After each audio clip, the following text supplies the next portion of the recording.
Hi! Hi! Hey everyone, welcome to the 7th update for my Doctor Who rewatch. In case you don't know, I am rewatching all of Doctor Who from the 2006 season 1 up until now, 1 episode a day. And I share my progress on Twitter at Sandrine if you want to follow me there. Shameless plug. And in case you missed any of my previous updates, I'll put the link to them in the description. So I'm going to be sharing some of my thoughts and experiences watching season 7 of Doctor Who, knowing everything that happens in the future. So spoiler alert if you're not up to date with Doctor Who. Let's do it. For this, I will also include the final Matt Smith special episode. So that means this is the last time Matt Smith is the Doctor. I'm so sad because I love him so much. It's like David Tennant all over again. Let's start with talking about the Christmas special, The Doctor, the Widow, and the Wardrobe. I had sort of forgotten about this one, but it's such a good Christmas special. I think it became one of my favorites rewatching it. I just love how it all ends with, you know, the wife actually becoming the star that guides her husband home and saves him. And it's just, I mean, it's so perfect. I was like, my God, I feel so happy right now.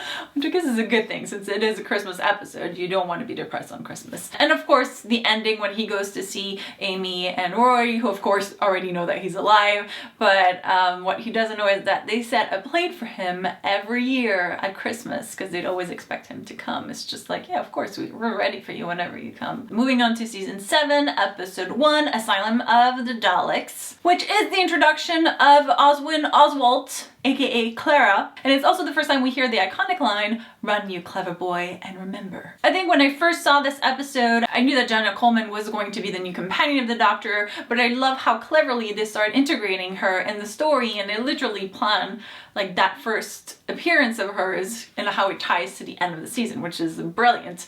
But I remember thinking like, wait, she's a Dalek? I'm so confused. How is she coming back? Which I'm sure a lot of people are like, I'm so confused about this whole Clara thing. Like, you know, she's Clara, but she's called Oswald. Like, what is going on? Episode 2 is Dinosaurs on a spaceship, and it also includes us meeting Rory's father, who is Mr. Weasley from Harry Potter. My 2 favorite things colliding into one. I love it. Episode 3, A Town Called Mercy, stars Ben Browder, who also was in Stargate SG-1. And if you haven't seen Stargate SG-1, oh my god. Episode 4 is The Power of 3, and we find out that Amy and Rory have calculated how long they've been traveling with the Doctor, meaning like how much older they are than what people think they are. So they've been traveling with the Doctor for 10 years, so they've literally added 10 years to their lives. So for example, if at that point in time they should be 30, they are in fact 40, which is crazy. People must have been like, wow, you guys age really fast. Episode 5, The Angels Take Manhattan, which is the last episode of Amy and Rory. Oh, still breaks my heart so much. I mean, Amy Pond is my favorite companion, and I just love her and Rory and their relationship with the Doctor as well. And so seeing Amy picking Rory and deciding, you know, I can't live without him, so I'm gonna join him, and I know that I can never come back and this is the end, and just the way that she's like, okay, well, I know that the moment I turn my back to the Weeping Angel, it will get me. And it's just, ugh. Raggedy men, goodbye. Saddest moment ever. I was like, no, but the Doctor, he probably could find a way to get them back. And to be honest, I think the only reason that he didn't find a way to get them back is because, you know, the actors were moving on. It's so frustrating. I don't want Amy and Rory to have like lived the rest of their lives without the Doctor. I don't want the Doctor never seeing them again. The season at this point takes a break, and we have a new Christmas episode called The Snowman, which is a new introduction to Clara, the new companion of the Doctor. And once again, you go, wait, she's a new companion, but she dies? I am so confused again. I love that when she sees the TARDIS, Clara is the only one that says, it's smaller on the outside, whereas everybody's like, it's bigger on the inside. So it's like, she already like has her own way of doing things.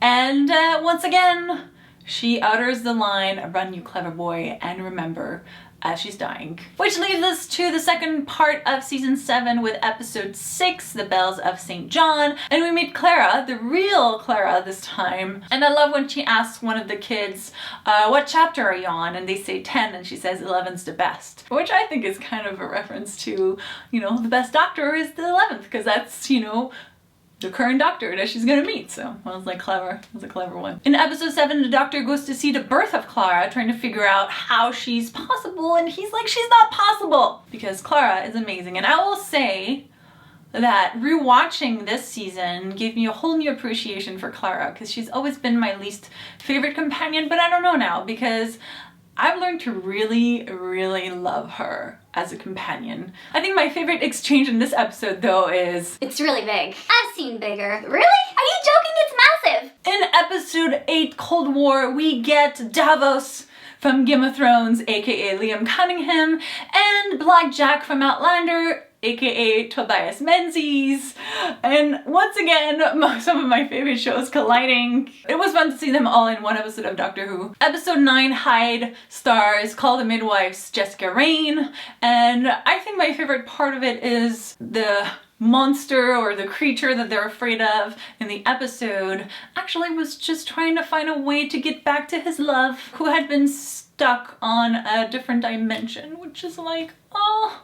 Episode 13, The Name of the Doctor, it's where it all comes together with Clara saving the Doctor. And I just love how it starts with Clara, you know, having a voiceover saying, I'm Clara Oswald. I'm the impossible girl. I was born to save the Doctor. And she does save the Doctor. We realize that she was actually Souffle Girl, and she was also Clara the Governess. She was all of them, and that's how she saved the Doctor. And we once again hear the line, run you clever boy, and remember me. Of course, the Doctor saves Clara, and the ending of the episode sets up the 50th anniversary episode, which was so amazing, called The Day of the Doctor. I wish they would do it over and over again, because seeing David Tennant and Matt Smith together was amazing. And I love that there are sort of two stories happening within the episode. There's, of course, the Doctor, or the War Doctor, dealing with his decision of whether he will wipe out all of Time Lords and Daleks. And at the same time, there's a whole Zygon issue going on, where the Doctors have to figure out how to make the humans and the Zygons kind of work together. And of course, this 50th anniversary episode leads to the War Doctor actually saving Gallifrey, but not remembering that he did it, which I'm like, that's very smart, because then everything that we saw still happens, because this whole time he thinks he didn't save it, but he did in fact save Gallifrey. Hence the title of the painting, Gallifrey Falls No More. Oh, I love this so much. And of course we get to the last, very last Matt Smith Doctor Who episode, which is another Christmas episode called The Time of the Doctor. Another really, really good one, which I didn't remember that well, but man, every time I rewatch the show, I'm like, oh, so good. So good. And it kind of ties into the 50th anniversary episode, because it's all about Gallifrey kind of trying to come back and be like, hey, we're alive, we're here, ready to come back. But the Daleks are ready to kill them the second that they come back into this dimension. So the Doctor decides to stay in a town called Christmas and protect them. For 300 years he stays there, and he makes sure that they stay safe. We also find out that the Doctor can only regenerate 12 times, which he has already done, according to this doctor, who says, no, I've already regenerated 12 times, so I can't really regenerate anymore, this is it. But of course, it's not it, because we have to watch more. So the Time Lords give him one more new regeneration, which wipes out all the Daleks, and so the Doctor is saved. He just becomes someone new. Of course, Peter Capaldi is here. Do you happen to know how to fly this thing? And that's how the episode ends, getting us ready for Peter Capaldi to take over the Doctor in season 8. Now, I think my biggest question at this point is, so we have used up all the regenerations. How are we gonna get a new Doctor after him?